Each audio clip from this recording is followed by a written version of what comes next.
Friends, welcome to all. आज हम देखेंगे the role of the teacher in problem solving process. Problem solving का जो प्रोसेस है उसमें टीचर्स क्या रोल प्ले कर सकते हैं या क्या रोल प्ले करते हैं इन क्लासरूम। ओके, इसके पहले हम देख चुके हैं इसका मेथड क्या होता है प्रॉब्लम सॉल्विंग का, इसका प्रोसेस क्या होता है जो 6 स्टेप में बताया था, इसका डेफिनेशन क्या होता है जो 3-4 लोगों का हमने डेफिनेशन देखा था। तो वो सारी चीज़ें मैंने पहले ही कवर कर लिया है, तो उसका लिंक मैं डिस्क्रिप्शन बॉक्स में दे दूँगी, तो वहाँ से आप देख लेना अगर ना देखा हो तो। ओके, सो स्टार्ट करते हैं। देखिए, प्रॉब्लम सॉल्विंग के बारे में थोड़ा सा यहाँ भी देख लेते हैं। तो प्रॉब्लम सॉल्विंग क्या है, किसी एक नई घटना का या फिर कुछ नए प्रॉब्लम का कि उसे कैसे सॉल्व करना है, उसकी कंडीशन क्या है, उसके सिद्धांत क्या है, उसका फैक्ट्स क्या है, वो सारी चीज़ों का मतलब समाधान करना ही, उसके बारे में जानना, उसके बारे में एक प्रिडिक्ट करना कि भविष्यवाणी करना कि हाँ इसका क्या समाधान हो सकता है इन सारी चीज़ों का, तो वही होता है एक प्रॉब्लम सॉल्विंग। तो प्रॉब्लम सॉल्विंग स्टार्ट कहाँ से होती है? प्रॉब्लम के डिटर्मिनेशन से। जब हम एक डिटरमाइन हो जाते हैं कि हाँ यही प्रॉब्लम है, इसी पे हमें फोकस करना है, इसी का सोल्यूशन ढूंढना है, तो वहीं से स्टार्ट होता है प्रॉब्लम सॉल्विंग। जनरली हम डेली की डेली लाइफ में हम देखते हैं कि हम जो हमारी रूटीन होती है, गतिविधियाँ होती हैं, उसमें हमें ज़्यादा प्रॉब्लम कुछ नहीं आता कि जैसे अब डेली का काम है पढ़ाना लिखना खाना पीना, उसमें कोई प्रॉब्लम नहीं आएगी जो डेली का काम है। लेकिन कभी कभी क्या होता है कि हमें कुछ ऐसे प्रॉब्लम फेस करना पड़ता है, किसी प्रॉब्लम का सामना करना पड़ता है जो हमारे रूटीन फंक्शन में नहीं होता। तो ऐसा नहीं है, कभी कभी हमारे पास कुछ प्रॉब्लम आ जाती है, तो उसके लिए क्या करना पड़ता है, उस प्रॉब्लम की का सिचुएशन क्या है, उसे उसका सामना करना पड़ता है, उसके बारे में सोचना पड़ता है जो कि हमारा गोल है। उस गोल के सॉल्यूशन तक पहुंचने के लिए, उस गोल पे पहुंचने के लिए हम कुछ सॉल्यूशन निकालते हैं कि जैसे कोई गोल सेट कर लिया, किसी एग्ज़ाम देना है या फिर कोई एक्टिविटी करनी है या फिर कुछ क्वेश्चन ही दे दिया टीचर ने, तो उसको कैसे सॉल्व करना है, उसका प्रॉब्लम तो मिल गया, लेकिन फिर उसका सामना हम कर रहे हैं, लेकिन उसके बारे में बहुत इंसान सोचेगा, थिंकिंग करेगा, रीजनिंग करेगा, क्या प्रॉब्लम हो सके, क्या इसका सॉल्यूशन हो सकता है। तो बहुत सारा वो ऐसा सोचेगा, तो क्यों, क्योंकि अपने गोल को पाने के लिए वो ऐसा करता है। ठीक है, प्रॉब्लम सिचुएशन कब होता है? जब हमारे गोल में कोई ऑब्स्टेकल आए, मतलब कोई बाधा जब आती है हमारे गोल को अचीव करने में, तो वहीं पे प्रॉब्लम सिचुएशन आता है, मतलब वहीं पे प्रॉब्लम आती है। और ये मतलब जो ये बाधाएं आती हैं हमारे गोल को अचीव करने में, वो बाधाएं क्या क्या हो सकती हैं? बहुत तरीके से होती है। फिज़िकली भी हो सकती हैं कि अगर बच्चा कोई वीक है, जैसे कि उसे स्कूल में स्पोर्ट्स में अगर कबड्डी या कोई स्पोर्ट्स में दिया गया है, अगर वो सपोज़ की हैंडीकैप है या फिर कुछ उसे प्रॉब्लम हो गई या उस दिन कुछ बीमार पड़ गया, तो क्या होगा, फिज़िकली हो गया। सोशल मतलब सामाजिक, इकोनॉमिक, फाइनेंशियल कुछ अगर प्रॉब्लम हो, पैसे की दिक्कत हो, ठीक है, ये सारी चीज़ें। तो ये सब क्या होती हैं, बाधाएं होती हैं हमारे प्रोग्रेस में या फिर किसी पर्सन के गोल को अचीव करने में। ये सारी हाइंडर्स होती हैं, बाधाएं होती हैं। ठीक है, यहीं पे प्रॉब्लम क्रिएट होता है, यहीं पे प्रॉब्लम का जन्म होता है। अब देखिए, एक स्कूल में टीचर का क्या रोल हो सकता है प्रॉब्लम सॉल्विंग प्रोसेस में। ठीक है, टीचर कैसे इसे हैंडल कर सकती है, कैसे बच्चों को सिखा सकती है कि कैसे प्रॉब्लम सॉल्विंग है, वो कैसे हेल्प कर सकती है, तो हम देखते हैं फटाफट। देखिए, टीचर डेवलप कर सकती है बच्चों में साइंटिफिक अप्रोच, वैज्ञानिक दृष्टिकोण बच्चों में कि प्रॉब्लम सॉल्विंग कैसे हो सकता है, एक प्रॉब्लम को कैसे सॉल्व कर सकते हैं अपने सोशल लाइफ में, उनके जो फ्यूचर में जो भी प्रॉब्लम आती है उसे वो जो भी उन जो एक्सपेक्ट करते हैं स्टूडेंट्स की प्रॉब्लम क्या हो सकती है, तो उस पर टीचर हेल्प कर सकती है कि उन्हें साइंटिफिक अप्रोच बता सकती है टीचर। ठीक है, उनमें डेवलप कर सकती है बच्चों में। तो पहला पॉइंट है मॉडरेट मोटिवेशन। तो मॉडरेट मीन्स मध्यम मोटिवेशन, ना ज़्यादा ना कम मोटिवेशन, मतलब मध्यम अभिप्रेरणा टीचर दे सकती है। उसमें क्या क्या होता है, इसमें ज़्यादा देखिए, ये देखा गया है, एक्सपेरिमेंटल स्टडीज़ में देखा गया है, लोगों ने एक्सपेरिमेंट किया है कि एक्सट्रीम मोटिवेशन, ज़्यादा से ज़्यादा मोटिवेशन अगर कर रहे हैं, या एक्सकेसिव इमोशनल इन्वॉल्वमेंट, ज़्यादा से ज़्यादा इमोशनल हो जाना, ये क्या होता है, ये एक प्रॉब्लम होता है, एक बाधा होती है प्रोडक्टिव थिंकिंग में। ये ज़्यादा ही कुछ मतलब हाइंडर्स बाधाएं होती हैं। देखिए, एक्सेस एक्सट्रीम मोटिवेशन मीन्स क्या, ओवर कॉन्फिडेंस हो जाना, तो वो तो प्रॉब्लम क्रिएट करेगा ही। ठीक है, जो जैसे बच्चा अगर 5th 6th में पढ़ता है, उसे ऐसा मोटिवेट किया जाए कि तुम 10th 12th का कर सकते हो, तो फिर ये तो प्रॉब्लम क्रिएट करेगी। ज़्यादा इमोशनल भी इन्वॉल्व नहीं होना है, तो ये सब क्या करेगी, थिंकिंग में ज़्यादा सोच विचार करने में ना, ये प्रॉब्लम क्रिएट करेगी। तो टीचर को क्या चाहिए कि बच्चे में मॉडरेट मोटिवेशन डाले, ठीक है, डेवलप करे। कि मॉडरेट मोटिवेशन मीन्स कि मध्यम, ना ज़्यादा ना कम। अगर देखें कि बच्चे में कुछ ज़्यादा ही मोटिवेशन, हाई मोटिवेशन में जा रहे हैं, तो क्या करना चाहिए टीचर को, वहीं पे प्रॉब्लम को ड्रॉप कर देना चाहिए, वहीं पे छोड़ देना चाहिए। बाद में जब देखें कि बच्चे काम मतलब शांत हो गए हैं, जैसे बच्चे ज़्यादा से शैतानी करने लगे, नहीं मिस मैं अभी ये करूँगा, अभी करूँगा, हम लोग अभी करेंगे, ये मैं कर लूँगा, ये कर लूँगा, मतलब कि उत्पात मचाने लगे, तो टीचर को नहीं अभी नहीं, कल। तो कल 1-2 दिन में जब देखेंगे कि थोड़ा काम हो गए हैं, वो शांत हो गए हैं, ठीक है, तो वहाँ पे क्या करना चाहिए, उन्हें ये वो काम देना चाहिए। लेकिन दूसरी तरफ ये भी देखना है कि जो बच्चों में इंटरेस्ट है वो भी बरकरार रहना चाहिए। मोटिवेशन तो मध्यम लेवल का हो, मध्यम स्तर का हो, उनमें इंटरेस्ट भी ज़्यादा ज़रूरी है कि उनका इंटरेस्ट बना रहे। अगर कल परसों आप उन्हें काम दे रहे हैं या बाद में दे रहे हैं तो उनका इंटरेस्ट उस चीज़ में होना चाहिए। इंटरेस्ट नहीं रहेगा तो फिर वो काम करने के लिए उत्सुक नहीं रहेंगे। तो टीचर क्या कर सकती है कि उनमें अलग अलग तरीके से, अलग अलग टेक्निक के थ्रू बच्चों में मोटिवेशन मतलब क्रिएट कर सकती है, अलग अलग टेक्निक के प्रयोग से। नेक्स्ट पॉइंट है इनकरेज डाइवर्जेंट थिंकिंग। मतलब डाइवर्जेंट थिंकिंग को इनकरेज करना, प्रोत्साहित करना। डाइवर्जेंट थिंकिंग क्या है, मतलब अलग अलग दिशाओं में सोचना, रीजनिंग ज़्यादा से ज़्यादा सोच सके बच्चा, तो वो उस चीज़ को इनकरेज कर देना चाहिए, टीचर को करना चाहिए हमेशा क्लास में। जैसे एक कोई प्रॉब्लम दे दिया तो बोले इस पर कहाँ तक तुम सोच सकते हो, इसका आंसर क्या हो सकता है। बच्चा यहाँ सोचेगा, फिर सोचेगा यहाँ पे कुछ ऑप्शन हो सकता है, यहाँ पे सोचेगा, मतलब डाइवर्जेंट थिंकिंग अलग अलग दिशाओं में सोचना, कुछ रीजनिंग करे वो, ठीक है। तो टीचर को चाहिए कि बच्चे में एक कन्फर्मेटरी बिहेवियर ना हो, कि बस एक ही जगह सोचता रहे कि हाँ इसका आंसर सिर्फ यही हो सकता है और कुछ नहीं हो सकता है। उसे अलग अलग दिशाओं में सोचने के लिए प्रेरित करिए, इनकरेज करिए, ओके। तो उससे ज़्यादा से ज़्यादा इनकरेज करना चाहिए ताकि वो अपने प्रॉब्लम को जो उसके रास्ते में आ रही है वो उसे उस प्रॉब्लम को मतलब टैकल कर सके, उसे हैंडल कर सके अलग अलग तरीक़ों से। उसे क्या करवाना चाहिए बच्चे से, उनमें फ्लेक्सिबिलिटी लानी चाहिए कि किसी भी काम को करने में वो फ्लेक्सिबल हों, ठीक है, किसी भी सिचुएशन में वो हैंडल कर सके। उनका जो ओरिजिनल अप्रोच हो, खुद का उनका उनके अंदर से जो क्रिएटिविटी है वो उभर के आए प्रॉब्लम को सॉल्व करने के लिए। तो टीचर को ये सब चाहिए कि इनकरेज करे।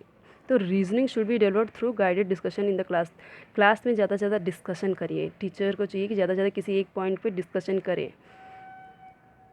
अब जैसे देखिए कि आज ही सूर्य ग्रहण है, तो टीचर को ज्योग्राफी जब पढ़ा रही है तो टीचर को ये चाहिए कि वो रीजनिंग करवाए कि अब जो ग्रहण है ये कैसे हो रहा है, क्यों हो रहा है, इसका साइंटिफिक मेथड क्या है, ऐसा क्यों होता है कि ग्रहण लगता है तो सूर्य ढक जाता है। तो वो सारी चीज़ें में बच्चे क्या करेंगे, कुछ अलग सोचेंगे, ठीक है, अलग अलग दिशाओं में सोचेंगे। तो डिस्कशन के थ्रू उन्हें गाइड किया जाना चाहिए बच्चों को, ताकि उनमें रीजनिंग डेवलप हो, उनमें रीजनिंग विकसित हो सके। रीजनिंग मीन्स तर्क वितर्क करना, ज़्यादा से ज़्यादा तर्क वितर्क कर सके, सोच सके, ठीक है।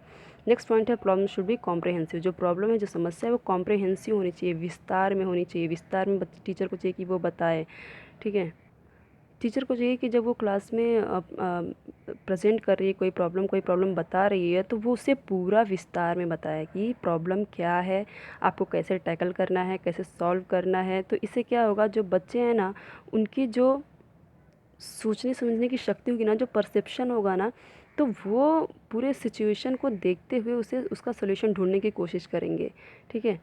नेक्स्ट पॉइंट है लेवल ऑफ़ डिफ़िकल्टी। जो इस प्रॉब्लम दिया जा रहा है उसमें डिफ़िकल्टी का लेवल क्या होना चाहिए, कितना होना चाहिए, उसका स्तर कितना होना चाहिए। जो डिफ़िकल्टी दी जा रही है, मतलब कि जो प्रॉब्लम दिया जा रहा है उसमें कितनी डिफ़िकल्टी आएंगी, वो लेवल बच्चे के लेवल तक का है कि नहीं।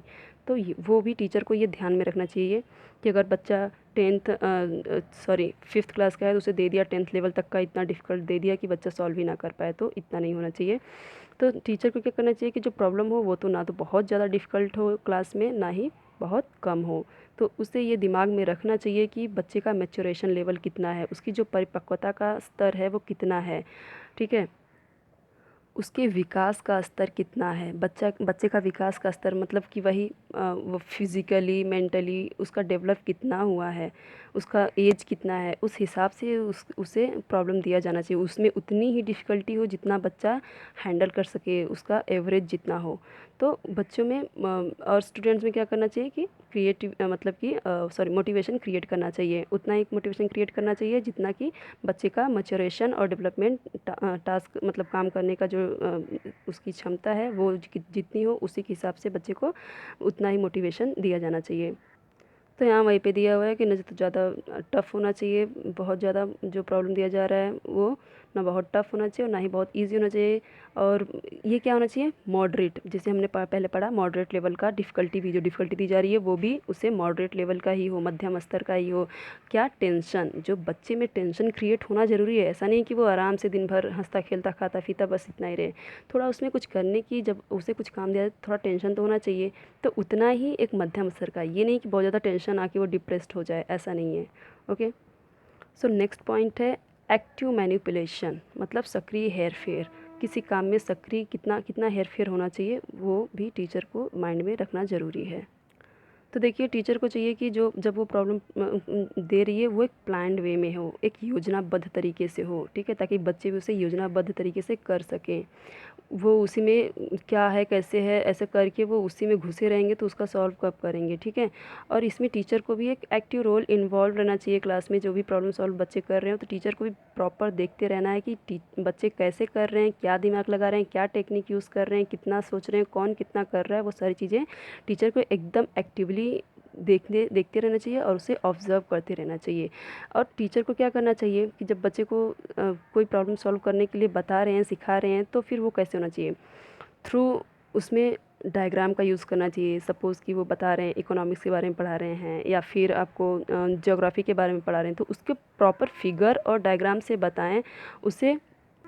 और इन सब चीज़ों के थ्रू मतलब मैनिपुलेट करे, हेर फेर करे चीज़ों में, कि जैसे कॉन्क्रीट मटेरियल मीन्स ठोस ठोस चीज़ें, मतलब जो विजिबल हो, जो देख सके। जैसे कि कुछ भारत का नक्शा ला के दिखा दिया, या वर्ल्ड मैप दिखा दिया, या ग्लोब के थ्रू दिखा दिया बच्चों को, या फिर कोई जैसे कि किसी नदी का फिगर दिखा दिया, वीडियो दिखा दिया। तो ये सारी चीज़ें क्या है, बच्चे देख के तुरंत समझ जाएंगे कि हाँ टीचर पढ़ा क्या रही है, किस चीज़ के बारे में बता रही है, ठीक है। तो एब्स्ट्रैक्ट प्रॉब्लम मीन्स क्या है कि एब्स्ट्रैक्ट प्रॉब्लम जो बच्चे देख ना सके, जो समझ ना सके। अब जैसे यहाँ से टीचर पढ़ा रही है कि चाइना का बॉर्डर, इंडिया चाइना का बॉर्डर, तो वो अब चाइना का बॉर्डर तो दिखाने लेके नहीं जाएगी, पाकिस्तान का बॉर्डर तो वो कैसे करेगी, मैप के थ्रू करेगी। तो जो चीज़ें अमूर्त हैं, जो चीज़ें अभी वो नहीं जानता है, नहीं देख सकता, उसे क्या करे, हेर फेर करे उसी चीज़ों में। वही जो स्टडी मटेरियल है उसी में उसे कॉन्क्रीट मटेरियल जो अवेलेबल हो मटेरियल टीचिंग का, वो सारी चीज़ें बच्चों को दिखानी चाहिए, जिससे बच्चे क्या करें, अपना जो उनका सोच है, अपनी एब्स्ट्रैक्ट थिंकिंग है, उसे कंसेप्चुलाइज कर सके, अपनी अवधारणा को बना सके कि हाँ ये चीज़ कैसे हो सकती है। जैसे ज्वालामुखी के बारे में बताया और उसके बारे में अगर फिगर दिखा दिया या फिर वीडियो दिखा दिया, तो बच्चे समझ जाएंगे कि हाँ ऐसे ही होता होगा धरती में, जब ऐसे ऐसे प्रॉब्लम होते होंगे तो फिर वो ज्वालामुखी फटता होगा। ओके, और टीचर क्या कर सकती है यहाँ पे कि वो वर्ड्स के थ्रू, अपने शब्दों के थ्रू इतने अच्छे से प्रॉपर एक्सप्लेन करे, किसी चीज़ के थ्रू, जैसे मैंने बताया कोई भी चीज़ हो, वो टूल्स हों पढ़ाने का, जैसे कि अभी वॉल्केनो का कुछ फिगर हो गया, या फिर जैसे कुछ टीचिंग एड्स हो गए, मॉडल्स हो गए, उन सब के थ्रू, और एक्ट के थ्रू करके दिखाएं। अगर सपोज़ कि किसी वॉर का सीन दिखाया जा रहा है, जैसे कि झांसी की रानी का सीन दिखाया जा रहा है, तो उसमें अंग्रेज़ ने क्या रोल प्ले किया, लक्ष्मीबाई ने क्या रोल प्ले किया, उनके साथियों ने क्या रोल प्ले किया, उसे एक्ट करके बताएं। तो इन सारी चीज़ों को मतलब इस तरीके से बताएं कि वो बच्चे उस एनवायरनमेंट को समझ जाएं, कि वो मतलब उसका आकलन करें कि वो एनवायरनमेंट क्या रहा होगा, कैसा हो सकता है, वो सारी चीज़ों को वो समझ जाएं। नेक्स्ट पॉइंट है प्रैक्टिस। प्रैक्टिस कैसी होनी चाहिए, कितनी होनी चाहिए, वो सारी चीज़ें भी टीचर को एक्सप्लेन करना चाहिए बच्चों को, ताकि उनके प्रॉब्लम सॉल्विंग में हेल्पफुल हो सके। तो टीचर को चाहिए कि अपने स्टूडेंट्स को बताए कि भविष्य में आने वाली समस्याओं का समाधान करने के लिए किसी बढ़िया किस्म की, मतलब अच्छी वैरायटी की उन्हें समस्याओं पर अभ्यास करवाना चाहिए। कोई ऐसा कुछ लेना चाहिए, प्रॉब्लम सॉल्विंग कुछ ऐसा लें, या फिर कोई एक्टिविटी ऐसे करवाते रहें बच्चों से, ताकि वो अपने सोशल लाइफ में, अपने फ्यूचर में उससे सीख सकें कि हाँ जब वैसे ही प्रॉब्लम सॉल्व किया था, तो जैसे कि अभी बताया मैंने आपको कि जैसे बच्चा आगे चल के कुछ एक्टिविटी करता है और उसे टीचर ने बताया हुआ है कि हाँ ये प्रॉब्लम कैसे सॉल्व होगा, या फिर किसी चीज़ के बारे में बताया है, नदी, झरने, या फिर किसी जो वल्केनो है उसी के बारे में बताया है, तो बच्चा आगे चल के फ्यूचर में समझ जाएगा। हाँ अगर यहाँ पे भूकंप आया गया, उस फील्ड में अगर वो काम करता रहा है, तो वो समझेगा कि हाँ यहाँ पे अगर आया तो क्यों आया, यहाँ पे आ सकता है तो कैसे आ सकता है, वो सारी चीज़ें वो फ्यूचर में समझ जाएगा और वो अपने प्रॉब्लम को सॉल्व कर सकता है, ठीक है। नेक्स्ट पॉइंट है इनकम्प्लीट सोल्यूशन। सोल्यूशन हमेशा पूरा का पूरा टीचर को उसका ब्यौरा नहीं दे देना है, पूरा एक्सप्लेन नहीं कर देना है कि हाँ सॉल्यूशन क्या है। तो ये प्रूव हो चुका है कि जो इनकम्प्लीट टास्क होता है वो काफ़ी रिटेन होता है, मतलब बरकरार रहता है कंप्लीट वन से। अगर कोई एक आपने पूरा का पूरा कंप्लीट टास्क उसे दे दिया, उसने फिर वापस से उसे वही काम दोहरा दिया, तो वो उतना बेनिफिट नहीं देगा जितना बच्चे को इनकम्प्लीट टास्क दे दिया तो उसमें वो करते रहेंगे। कुछ काम टीचर ने किया, कुछ बच्चे ने किया, तो उसमें उससे की थिंकिंग प्रोसेस, रीजनिंग प्रोसेस वो बढ़ेगी। टीचर को चाहिए कि कभी भी उसे पूरा का पूरा जो प्रॉब्लम का सोल्यूशन उसे कंप्लीट करके ना दे, कुछ अनआंसर्ड क्वेश्चन दे जो थोड़ा बहुत उसका आंसर बच्चों के लिए भी बचा रहे, ताकि बच्चे भी उसका सोल्यूशन निकाले। कोई उत्तर ऐसा दे जिसका पूरा का पूरा टीचर ना बताए, कुछ उस बच्चों के लिए भी छोड़ दे। टीचर क्या कर सकते हैं यहाँ पे कि बच्चों में एक स्पिरिट डेवलप कर सकते हैं, किसी भी प्रॉब्लम का मतलब कैसे जांच परख करके उसका कैसे कंक्लूजन मीन्स की जांच परख करके उसका निष्कर्ष पे कैसे पहुंच सके, वो एक स्पिरिट बच्चों में डेवलप कर सकती है। ठीक है, स्पिरिट एक उसमें डेवलप कर सकते हैं कि हाँ किसी भी प्रॉब्लम को आप कैसे जांच परख के उसका इवेल्युएशन करके उसका कंक्लूजन पे कैसे पहुँच सकते हैं। और बच्चों में एक साइंटिफिक अप्रोच, एक साइंटिफिक एटीट्यूड, मतलब साइंटिफिक दृष्टिकोण बच्चों में पैदा करने में, मतलब ऐसा डेवलप करने में टीचर एक एफर्ट टीचर को करना चाहिए। साइंटिफिक अप्रोच देखिए कि आप जैसे कि सूर्य ग्रहण है, हमारे पुराने जैसे हमारे जो पुराने लोग थे वो कहते थे कि ये मतलब कि ऐसा राहु केतु का ऐसा कुछ है, देवता सूर्य को एक है, राक्षस ऐसे निगल जाते हैं, वो सारी चीज़ें। लेकिन आज साइंस क्या कहता है, ठीक है, तो साइंस कहता है कि जब पृथ्वी और सूर्य के बीच में चांद आ जा रहा है तो सूर्य ग्रहण लग रहा है। मतलब वो सारी चीज़ें बताना चाहिए टीचर को कि एक साइंटिफिक अप्रोच देना चाहिए, हर प्रॉब्लम का सोल्यूशन एक साइंटिफिक वे में होना चाहिए। तो टीचर का काम है बच्चे को ये सारी चीज़ें बताना एक प्रॉब्लम सॉल्विंग के लिए। 7 पॉइंट थे, ठीक है। तो ये होता है कंप्लीट हमारा। नेक्स्ट वीडियो में हम देखेंगे कोई नया टॉपिक। ओके, तो आज के लिए इतना ही। Thank you.